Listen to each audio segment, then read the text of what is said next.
Ya, gua resign. Hai, apa kabar semuanya? Video terakhir gua itu membahas soal bagaimana pertama kali gua masuk kantor, dan kali ini gua bakal bahas bagaimana rasanya resign untuk pertama kalinya. Gimana rasanya? Takut, khawatir, gimana keuangan gua? Gimana kalau gua besok sepi job? Ya memang wajar punya perasaan itu karena kalau dulu waktu kuliah masih freelance, itu pun masih ditanggung orang tua juga, jadi ada uang yang aman lah untuk makan sama tempat tinggal itu aman, jadi gue tinggal cari uang buat gue jajan doang. Dan kalau sekarang ya gue hidup sendiri, gue ngekos sendiri, gue harus memenuhi makanan gue dan tempat tinggal gue. Ya setidaknya buat diri gue sendiri. Cukup berat untuk meninggalkan satu pekerjaan yang menurut gue ini sangat bagus, dan ini adalah salah satu cita-cita gue juga dari dulu. Dari semester berapa ya? Gue kuliah udah semester sekian gitu, gue berpikiran gue bakal masuk di salah satu penerbitan buku anak, gue bakal jadi ilustrator buku anak. Ya, cukup panjang memutuskan untuk resign dari kantor ini karena kantor ini udah bagus banget, gajinya juga enak, bonusnya juga oke, segala sesuatu ada di kantor ini, komplit lah sebenarnya. Pokoknya komplit banget. Gue ngerasanya ya sayang gitu sebenarnya kalau gue keluar. Cuma ada yang aneh gitu sama perjalanan gue selama ini. Apa ya? Rasanya rasanya kecepatan gitu gue ketemu kantor ini gitu.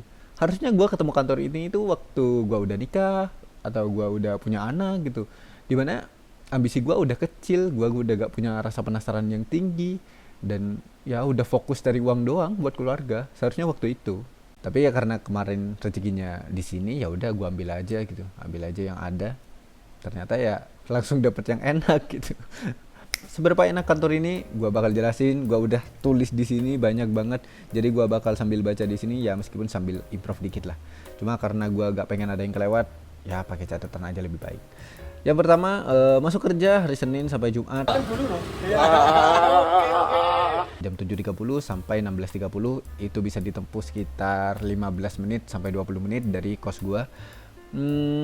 Tanggal merah itu libur, hari raya juga libur. Kemarin gue libur itu 10 hari waktu hari raya. Untuk karyawan tetap itu bisa ambil cuti satu kali selama 1 bulan. Dan karyawan tetap di sini itu bisa didapat dalam 1 tahun. Jadi 1 tahun karyawan kontrak dulu, habis itu lanjut ke karyawan tetap. Dan itu ya oke banget, karena gue pernah cerita sama teman-teman gue. Ada beberapa teman gue yang cerita di mana perusahaan dia ada karyawan yang udah bekerja 5 sampai 7 tahun kalau gak salah, itu belum menjadi karyawan tetap gitu. Dan ya sedih ya, kalau dibandingkan dengan kantor yang gua tempati sekarang ya jauh gitu perbandingannya. Sama tadi ada libur tanggal merah sama hari raya, ada yang perusahaan yang tidak meliburkan tanggal merah, itu juga ada. Ada juga yang libur lebaran itu cuma 7 hari, bahkan kurang dari 7 hari, ada yang 5 hari, ada yang bahkan cuma 2 hari. Ya kurang enak apa di sini gitu, di kantor gua sekarang. Yang kedua itu toleransi waktu terlambat itu ada 5 menit, bisa telat, bisa izin telat. Kalau misalkan ada urusan di luar itu bisa izin telat.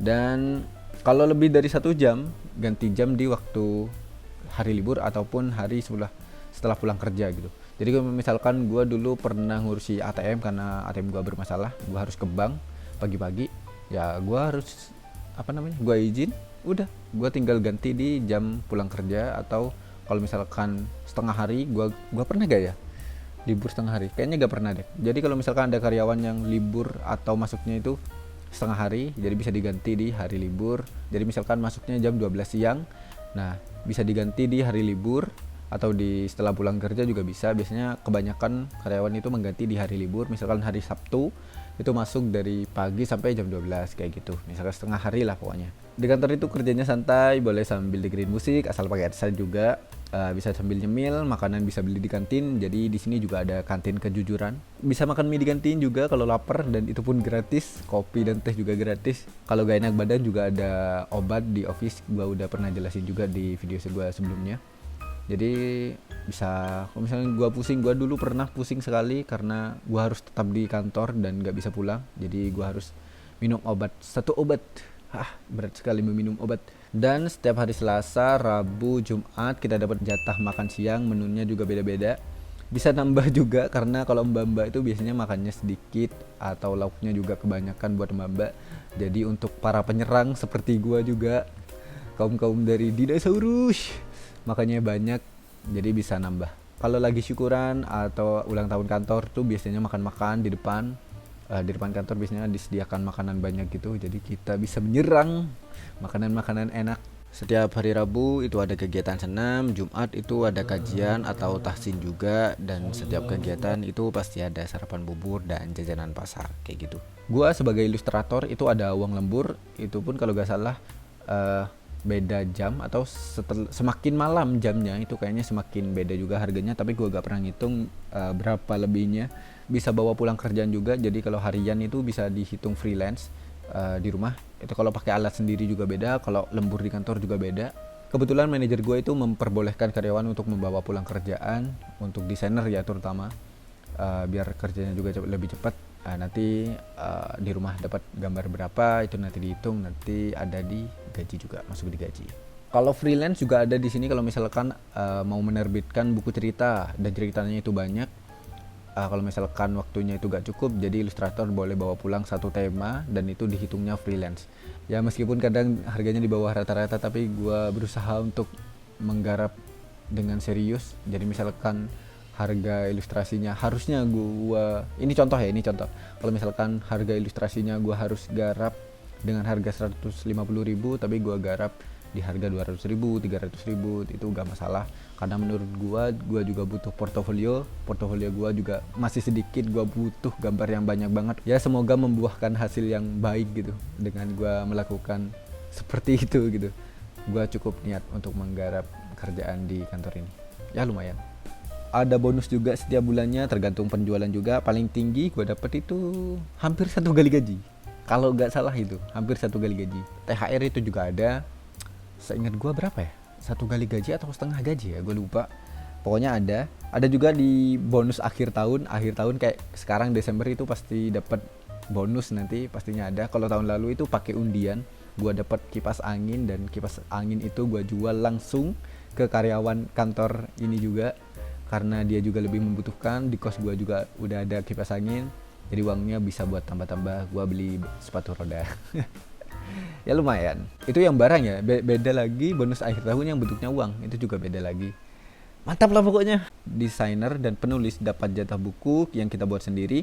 Jadi kalau kita yang nulis, kita bikin buku A, kita bakal dapat hasil cetakannya gitu, bisa dibawa pulang. Dan kalau penulisnya dari luar, kalau misalkan dari penulis A membuat buku, di store ke sini, ke kantor ini, diterbitkan, kita gak dapat jatah bukunya. Dan kalau kita mau ya kita beli gitu, kita harus beli. Gua ada beberapa buku yang belum gua beli di kantor ini, jadi ya kalau gua udah resign besok gua belilah. Dalam 1 tahun buku gua itu kebanyakan buku anak sekarang. Mana anaknya gak ada juga kan. Next. Oh ya, karyawan di sini juga dapat kaos 5 biji setiap 6 bulan sekali. Jadi lemari gua juga penuh dengan kaos kantor. Tapi untungnya kaosnya juga lumayan sih, warnanya juga bagus-bagus, juga bisa dibuat main juga, gak terlalu kelihatan kalau ini itu kaos karyawan gitu. Tapi rasanya gue jarang pakai baju gue sendiri gitu, jadi keseringan pakai kaos kantor. Pas gue main sepatu roda atau gue car free day atau gue kemana gitu, kadang udah kayak otomatis aja pakai baju kantor gitu. Jadi di kantor sini itu boleh pakai kaos, gak harus pakai kemeja ataupun apa ya, pakai celana yang rapi atau baju yang rapi banget, nggak harus kayak gitu. Ya bebas pakai kaos, pakai celana yang rapi, pakai sandal juga boleh karena karena di luar. Hey bro, ada teman saya on frame ora mlebu sih kene sih, say hi sih. Nah, ini adalah teman saya senior, namanya siapa mas? Paijo. Tahu ya. Gimana kerja di kantor sini mas? Kerja di kantor sini cukup Memuaskan dengan teman-teman yang cukup asik dan Udah berapa tahun? 3 tahun. 3 tahun? 3 tahun lebih. Nah itu dia aja betah loh kayak kerja di sini kan. 3 tahun. Dan 3 tahun itu lumayan cukup lama loh. Ya mas, thank you mas. Jadi kalau di kantor itu juga gak pakai sepatu gitu, di dalam kantor aja pakai sandal gitu aja, udah pakai nyeker kayak gini aja. Kalau gua karena gua gak kuat dingin, jadi gua pakai sandal yang apa tuh? Sandal yang spons gitu, yang anget, yang ada apa ya, yang ada bulu-bulunya. Komputer di sini juga tersedia, PC-nya juga oke. Gua udah jelasin juga di video sebelumnya waktu gua pertama kali nyampe di kantor ini, yang gua cukup kaget karena Windows-nya udah 11, sedangkan selama ini gua memakai Windows 7. Sangat terlambat sekali. Ya, cukup canggih alatnya, dan kabarnya alat untuk Illustrator itu bakal upgrade ke pen display. Ya kalau kalian yang belum tahu itu layar yang langsung bisa digambar gitu, kayak gitu. Tapi sayangnya gue udah gak di sini. Ya, nggak apa-apa lah. Dan yang terakhir gue pengen bacain lengkap skrip ini karena gue gak pengen kelewat, karena ini sangat penting sekali. Yang terpenting ketika kerja adalah teman-temannya seru. Gue cukup akrab dengan teman-teman gue, terutama satu divisi, dan menyenangkan semuanya. Mbak-mbak, bapak-bapak, ibu-ibu menyenangkan, orangnya asik. Gue juga dapat masukan banyak dari senior, gimana tentang bekerja, tentang besok kalau gue akan berkeluarga, tentang bagaimana gue sebagai anak. Banyak lah pokoknya yang gue dapat deh. Seru banget. Gue bisa bercanda dengan bapak-bapak yang isi bercandaannya itu juga gak jauh dari gue. Ya gue bahagia banget kenal sama mereka. Ya jangan lupain gue lah. Gue kan masih di Solo, ajakin gue nongkrong kayak ngapain kayak gitu, touring kayak atau kemana kayak gitu. Oke, kenapa gue resign? Dan padahal kantornya seenak itu. Setelah gue jelasin betapa enaknya kantor di sini, padahal gajinya enak, tempatnya juga enak, orang-orangnya juga enak, jenjang karirnya juga enak, dan gue percaya kantor ini juga bakal lebih besar lagi jauh dari sekarang gitu.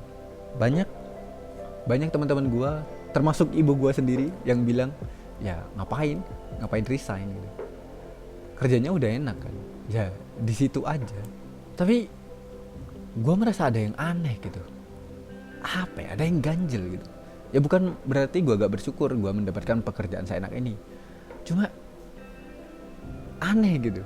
Gue lulus dari SMK, langsung daftar di satu kampus doang, diterima. Setelah itu lulus dari kampus, langsung daftar pekerjaan di satu perusahaan doang, langsung diterima juga.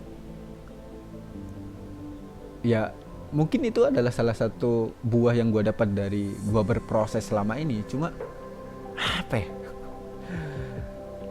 ganjel gitu, ada yang ganjel, bener-bener ada yang ganjel. Tapi bukan berarti gue pengen proses yang sulit gitu. Gue gak pengen punya proses mencari pekerjaan yang sulit juga. Cuma mungkin karena rasa penasaran gue masih besar, ambisi gue masih besar, gue pengen cobain ini dan itu juga. Api penasaran gue tuh masih gede gitu. Jadi kalau gue habisin di satu kantor ini kayak ya sayang gitu, sayang. Gue masih pengen nyobain, gue kesana kemari, cobain kerjaan ini dan itu. Ya masih berhubungan sama visual juga sih. Gue masih penasaran dengan apa yang bakal gue temuin ke depannya. Ya gue bakal coba. Apakah jalan memilih freelance itu akan mulus? Tentu tidak. Tentu tidak. Jangan berharap. Apakah gue menyesal? Gue akan tahu ketika gue udah menjalani ya 1 tahun atau 2 tahun. Tapi gue yakin gue gak bakal nyesal. Karena ini adalah pilihan gue. Gue udah tahu risikonya. Gue udah tahu apa yang gue bakal hadapin setelah ini, setelah resign. Ya tidak mudah untuk memutuskan tiba-tiba resign gitu. Berat banget, lama banget, butuh waktu yang lama banget gitu untuk kembali ke freelance. Karena ya setelah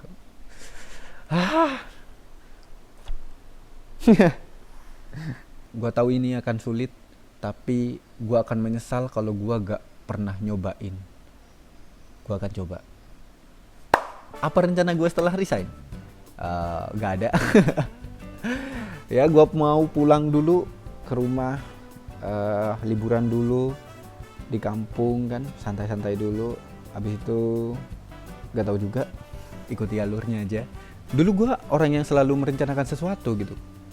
Gue harus ini, gue harus itu, kedepannya gue harus ini, gue harus itu. Ya sekarang mungkin ada planning, cuma lebih kecil doang dan jangkanya juga lebih pendek. Mungkin gue udah capek kali ya merencanakan sesuatu sedemikian rupa dan akhirnya ya gak sesuai dengan apa yang gue rencanakan. Ya akhirnya kayak dikecewakan diri sendiri gitu. Dan gue berpikir kayaknya kalau gak bikin rencana yang spesifik, kalaupun hasilnya beda gue gak apa-apa gitu. Karena gue gak memikirkan hasilnya bakal seperti apa gitu. Ya kalau hasilnya sesuai harapan enak gitu, itu mengharap ya jatuhnya. Ya kalau hasilnya bagus ya alhamdulillah, kalau enggak ya udah gue coba lagi gitu aja sih sebenarnya. Kayaknya lebih enak gitu deh, ya gak? Kayaknya hidup dengan, malah ngomongin hidup, kayaknya hidup dengan penuh rasa khawatir itu pasti ada-ada aja gitu. Tapi waktu kita pasrah pasti ada aja. Asik kan? Jadi ngelantur kemana-mana kan. Itu aja untuk konten kali ini. Doakan gue mendapatkan pekerjaan yang bukan lancar, tapi pekerjaan yang seru. Silahkan rekomendasikan gue kalau misalkan kalian punya link pekerjaan yang berhubungan dengan visual, ilustrasi, video, apalagi audio juga gue mau, nge-VO juga mau. Silahkan hubungi gue di IG, di email kalau kalian ingin berkolaborasi. Kalau menarik, mari kita berkolaborasi. Tapi kalau belum, ya mari kita bikin konsep yang lebih menarik lagi di waktu yang selanjutnya untuk bisa kolaborasi. Gitu gak ya? Dan makasih yang udah nonton. Terima kasih. Sampai jumpa di konten selanjutnya. Kalau gua gak masuk, kalau gua gak malas dan kalau gua gak ada kerjaan juga. Kayaknya gak ada kerjaan sih untuk besok. Aduh. Gak apa-apa. Mari kita bertemu lagi di konten. Gua Rama, sampai jumpa. Bye.